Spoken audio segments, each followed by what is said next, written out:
કેશવાનંદ સ્વામી સાર સિદ્ધિમાં કહે છે કે એવા જનમાં ધર્મ રહે, જે મહત્યામાં જાણે મહારાજનો, મહામોંઘો મેળાપ જેનો, સમર્થ શિરતાજનો. સ્વામી કહે છે કે એવા વ્યક્તિમાં ધર્મ રહે કે જે ભગવાનનો મહિમા જાણે. માત્ર ધર્મ નહીં, એવા જન્મમાં જ જ્ઞાન રહે છે, એવા જન્મમાં જ વૈરાગ્ય રહે છે, એવા જન્મમાં જ પરાભક્તિ રહે છે, એવા જન્મમાં જ ભગવાન રહે છે, જે ભગવાનનો મહિમા સમજે.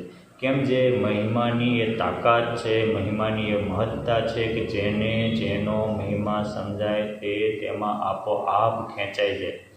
એક દિવસના ભારતના 35% દેશના રાજા ભરતપુરના મહારાજા નવલસિંહને પરમાત્માનો મહિમા સમજાણો તો બધું જ તે જોડે છોટા છાણની જેમ રાજપાટ ને શાહી સમૃદ્ધિ છૂટી ગઈ.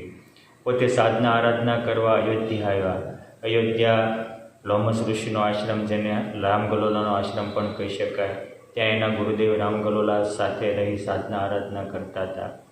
ગુરુધામમાં ગયા પછી સુગ્ન શિષ્યને એને મહાનતાએ સોંપી. સેંકડો શિષ્યોના ગુરુ હતા. લાખો રૂપિયાની એ જમાનામાં જાહો જલાલી હતી.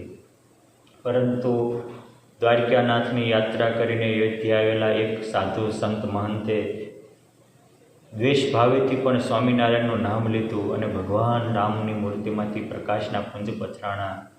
એ લક્ષ્મણદાસ ઉર્ફે રામગલોલના હૈયામાં શાંતિના શેરડા પથરાણા. તો એટલી મહાનતા, એટલી જાહો જલાલી અને હજારો લોકોનું માન સન્માન પૂજા પ્રતિષ્ઠા એ પણ જાણે ચોટા છાણની જેમ છૂટી ગયું અને આખા ખેંચાઈ આવ્યા અને પુરુષોત્તમ નારાયણના પરમહંસ થયા, જેને સ્વામિનારાયણ ભગવાને આનંદાનંદ સ્વામી એવું નામ આપ્યું. આ મહિમા થાય તો ખેંચાઈ જાય. બસેર બસેર ઘરાણાને ધારણ કરનારા એ જમાનામાં જૂનાગઢ, વડોદરા, ભાવનગર, જામનગર, ભુજના નરેશે રાજકવિ તરીકે સ્થાપનાને એલાન આપેલું. અનેક પ્રકારના પ્રલોભનો આપેલા. વડોદરા નરેશે તો કહેલું કે આપ જો આ લાડુદાનજી આવો તો હું તમને વડોદરાના રાજકવિ તરીકે સ્થાપું, 51,000 રૂપિયા પગાર આપું, 51 ગામડા આપું, 200 બખ્તરિયા તમારી રક્ષામાં રાખવું. ત્યારે પણ જેને પુરુષોત્તમનો મહિમા સમજાણો તો એને સહજ ભાવે કહ્યું કે ગાયકવાડ નરેશ, જે મોઢે પાન બીવડા ચાવ્યા એ મોઢે કોલચા ન સવાય. આ બધી તમારી સુખ સંપત્તિ અને પ્રલોભનો તો મારી માટે કોલચા છે. ભલાજી મેં તો સહજાનંદ કે ઉપાસી, સહજાનંદ કે ચરણ કમલ બિના ઓર સકલ જગ જાનું ફાંસી.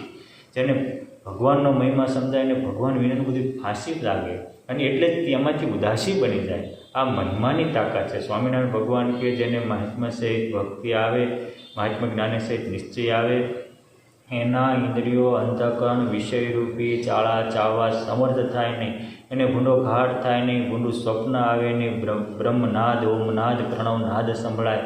આ દિવ્યતા, આ મહત્તા મહિમાની છે.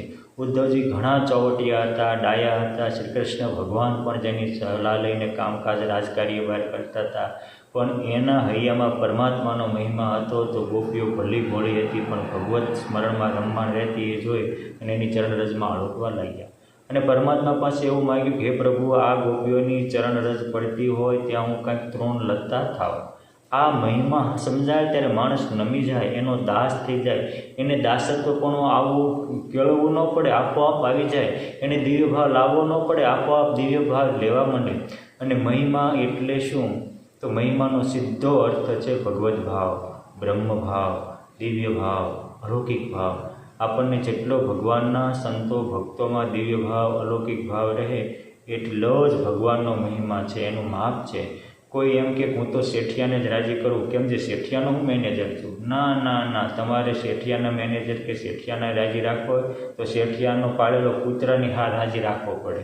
કેમ? જે તમે એની તમામ વસ્તુને સાચો છો તો શેઠની પૂર્ણ પ્રસન્નતા થાય છે. એમ સ્વામિનારાયણ ભગવાનના જે કોઈ આશ્રિત હોય બધા પ્રત્યે આપણને અહોભાવ થાય ત્યારે સ્વામિનારાયણ ભગવાનનો મહિમા સમજાણો કહેવાય.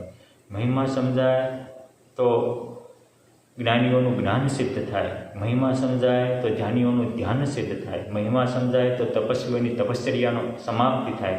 મહિમા સમજાય તો જપીઓનો જપ, તીર્થયાત્રીઓની યાત્રા અને યજ્ઞ કરનારા યજ્ઞનારાયણનું પણ ફળ મહિમા સમજાય તો મળે. મહિમા આધ્યાત્મિક માર્ગની Z+ સિક્યુરિટી છે. આપણા ભારતના PM મોદી સાહેબમાંથી અનેક વિઘ્નો તોળાયા છે, પરંતુ Z+ સિક્યુરિટી છે એટલે કોઈની તાકાત નથી કે એમનો વાળ વાંકો કરી શકે. એમ મહિમા એ આધ્યાત્મિક માર્ગની Z+ સિક્યુરિટી છે. મહિમા સમજાય તો એને કામ ક્રોધાદિકથી રક્ષા કરવી કે માગવી ન પડે, આપોઆપ થઈ જાય. અને મહિમા સમજાય એને એમ થાય કે હું મારા નાથ માટે, મારા નાથના સંતો ભક્તો માટે શું ન કરું. ગઢપુરમાં પુરુષોત્તમ નારાયણ મંદિર બંધાવતા હતા. રાઘવાનંદ સ્વામી ત્યાં હતા, પણ બીમારીને કારણે સેવામાં જોડાવાય નહીં. મહારાજ ખુદ ઘેલે જાય, માથે પથ્થર ઉપાડીને મંદિર માટે લાવે. પરમહંસો અને ભક્તો પણ આખો દિવસ પથરા સારે. સ્વામી બીમારને કારણે જવાને તેના દિલમાં એમ થાય કે મને આ સેવાનો લાભ ક્યાંથી મળે, આ સેવા મારા ભાગ્યમાં હોય ક્યાંથી. એક દિવસ બધા સૂઈ ગયા હતા, સ્વામી જાગ્યા, બીમાર હતા તો એકલા રાતે ઉપડ્યા. ઘેલે કાંઠે જઈને મોટો 2-2.5 મણનો પથ્થર, બીમાર હતા તોય તે લાવ્યા. પરસેવો વળી ગયો રાત્રિનો, તોય લાવી ઉપાડી અને હેઠે મૂકવા ગયા ને પડી ગયો. ત્યાં ધબ લઈને અવાજ થયો. ત્યાં પુરુષોત્તમ નારાયણ અક્ષરવડીમાં હતા, જાગી ગયા, ઝબકીને બેઠા. ત્યાં બહાર આવ્યા. કોણ? મહારાજ, એ તો હું રાઘવાનંદ. મહારાજ કે શું કર્યું? ના મહારાજ કાંઈ નહીં. મહારાજ કે આવડો મોટો પથ્થર લાવે. અરે મહારાજ, આપ સેવા કરો, આપના લાડીલા બધા સંતો ભક્તો સેવા કરે, અને આ દેહ તમારા અને તમારા સંતો ભક્તોની સેવામાં ઉપયોગમાં ન હોય તે કામનો શું? માટે મારા દિલમાં એમ થયું કે આ સેવા મારા ભાગ્યમાં ક્યાંથી હોય. દિવસે તો માંદો હોવાથી આપ ના પાડો છો, તો રાત્રે સેવા કરવા લાગ્યો. મહિમાવાળાને માંદગી પણ ન નડે. મહારાજ એની સદભાવના જોઈને એટલા બધા રાજી થયા કે રાઘવાનંદ સ્વામી, હવે તમે જે ધારશો તે થશે. આ મહિમાવાળાને આ વરદાન મળે છે, આ દિવ્યતા મહિમાવાળાને પ્રાપ્ત થાય છે. એ રાઘવાનંદ સ્વામી એકવાર ભુજ બાજુ ભારાસર ગામમાં ગયા હતા અને વાતો કરતા હતા, અને કુસંગીને જમદૂત લેવા આવ્યા. તે સ્વામી ઊભા સભામાંથી ઊભા થઈ લાકડી હમણતા વાહે દોડ્યા અને જમદૂતોને ઠેઠ ગામના સીમાડે મૂકી આવ્યા. હરિભક્તો કે પણ સ્વામી થયું એ કે બધું પછી કહું, પહેલાં મને એક કામ પતાવી લેવાય દો. કામ બતાવીને પાછા આવ્યા. એ કે એક દિવસ કે આ ગામના પાદરમાં હું નાનો હતો તેથી કે અમે 4 ભાઈ હતા, જમદૂત આવ્યા હતા, જમદૂતને જે હુટકીને લાકડી મારીને દાંત પાડી દીધો. તોય હું મરદ માણા પુરુષોત્તમ નારાયણનો ઉપાસક બેઠો છું ને મારી શેરીમાં આવે જ ક્યાંથી? કે હું બેઠો એ ગામમાં એનાથી પરિવેશિત ક્યાંથી થાય? એ કે ઓલા ગામના કુસંગીને જમદૂત લેવા આવ્યા હતા, ઠેઠ સીમાડા બહાર મૂકી આવ્યું. અને જેને તેડવા આવ્યા હતા એને ખબર પડી કે મને આ જમદૂતો ભૂકા કાઢ નાખવાના હતા, પણ આ તો પુરુષોત્તમ નારાયણના પરમહંસે બચાવ્યા. એ તરત જ બીજે દિવસે સવારમાં આવી સ્વામીને શરણે થયો, સત્સંગી થઈ, એકાંતિક ભક્તરાજ થયો. આ વાતની ભુજના એક કારભારી હતા એને ખબર પડી. તો એ ગોતતા રાઘવાનંદ સ્વામી પાસે અમદાવાદ પહોંચ્યા, સ્વામીના હાથે વર્તમાન ધાર્યા. અને કોઈ કહે કે તું કોનો આશ્રિત થયો? તો કે સ્વામિનારાયણનો. શું કામ? ત્યાં કે એના સાધુમાં એ તાકાત છે કે કાળરૂપ જમદૂતો લેવા આવે એનાથી બચાવે, તો મારી કેમ રક્ષા ન કરે? જો મહિમાવાળામાં આ તાકાત, આ દિવ્યતા આવે છે. એ કાળથી તરી જાય, માયાના ભયથી તરી જાય, કર્મના બંધનથી તરી જાય અને પુરુષોત્તમ નારાયણની સુખમાં લીલા લહેર કરતો થઈ જાય. એટલે મહારાજે પ્રથમના 78માં કીધું કે સદા આનંદમાં કેમ રહેવાય? તો કે જેવો ભગવાન ને ભગવાનના સંતો જેવા ધામમાં છે એવા ધારા ઉપર મનાય તો એના અંતરમાં આઠેય પર આનંદ લહેલાય અને આનંદના સાગરમાં ઝૂલતો થઈ જાય. માટે આ મહિમાના સાગરમાં ડૂબકી મારી હું અને તમે પણ આનંદના સાગર સહજાનંદમાં ઝૂલતા બની જઈએ અને સહજાનંદના સુખથી તૃપ્ત અને પૂર્ણ કામ બની જઈએ. એવા પ્યારા પ્યારા મહારાજ અને મુક્તોના શરણોમાં આ સેવકની પ્રાર્થના. જય સ્વામિનારાયણ.